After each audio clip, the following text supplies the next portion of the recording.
Mira stood among the pack, her heart heavy with guilt, regretting that she hadn't stayed by Luna's side. As Grayson gathered the wolves on a rocky cliff, his followers, Juga and Cyrus, stood at his side, their eyes gleaming with anticipation.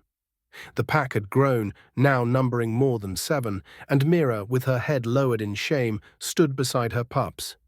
Grayson raised his voice, addressing the pack with a commanding tone. "The Black Alpha Luna has betrayed us," he announced, his words laced with disdain. "She hid her pregnancy from us. What was she planning, you ask? She wanted to raise her pup in secrecy, to form her own pack and lead it as she saw fit. She betrayed us all." His voice echoed, and murmurs of agreement rippled through the crowd, wolves nodding as if convinced by his accusations. But Mira could no longer stay silent. Lifting her head, she spoke out, her voice defiant. "No, she is no betrayer. She only wanted to keep her pup safe from your wrath, Grayson. You're no true alpha. You weren't even one of us. You were rescued." Her words stung Grayson, his pride wounded.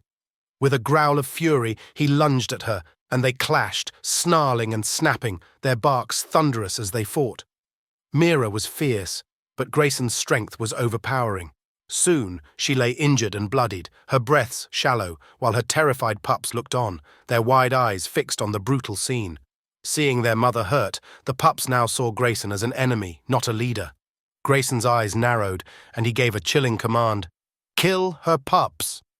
Yet in a moment of unexpected loyalty, half the pack moved to shield the pups from Cyrus and Juga. One wolf, with a soft but firm voice, spoke to Mira. "We're sparing them because they're young, but Grayson is right. You must lead us to the Black Alpha."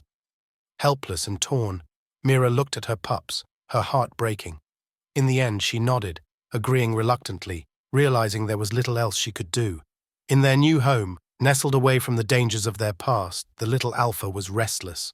He turned to his mother, Luna, with a mix of curiosity and frustration. "Why can't we go back to our old cave?" he asked, his tail flicking impatiently. "It was surrounded by a beautiful natural garden. I want to go back." Luna looked at him with a gentle sadness. "We can't, my love," she said softly. "They know about us now, and it's too dangerous. I made a promise to your father that I would protect you at any cost." Intrigued, the little Alpha pressed further. "What was my father like?" His question brought a distant, warm glow to Luna's eyes as memories of Kieran came flooding back. "He was strong, tall, with a fire in him that no other wolf could match," she said, her voice filled with admiration. "Before we met, he defeated an entire pack of hyenas alone. They had tried to steal his prey, and he chased them off with such power. That's when I knew he was someone special." She smiled, remembering how Kieran would stand on the cliff, his black fur billowing in the wind, exuding the pride and strength of a true alpha. He ruled with a balance, a respect for nature. Our old forest was lush, almost like a garden, but after he was gone, it turned barren. Luna's gaze softened as she looked down at her son. "One day, you too will be the alpha, not only of our pack, but of the entire forest. You'll carry his legacy forward." The little pup's tail wagged excitedly at the thought, his eyes shining with determination. "I want to be like him, the alpha of the whole forest." "How did he keep the balance?" "He was brilliant and selfless," Luna said, pride evident in her voice. "He hunted only what we needed, never more.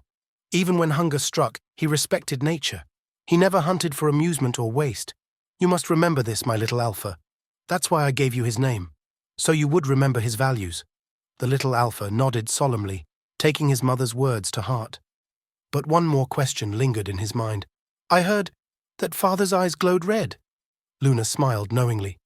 "You'll understand when you're older. One day, when you are truly worthy and the time is right, after a lunar eclipse, nature will see you as the Alpha.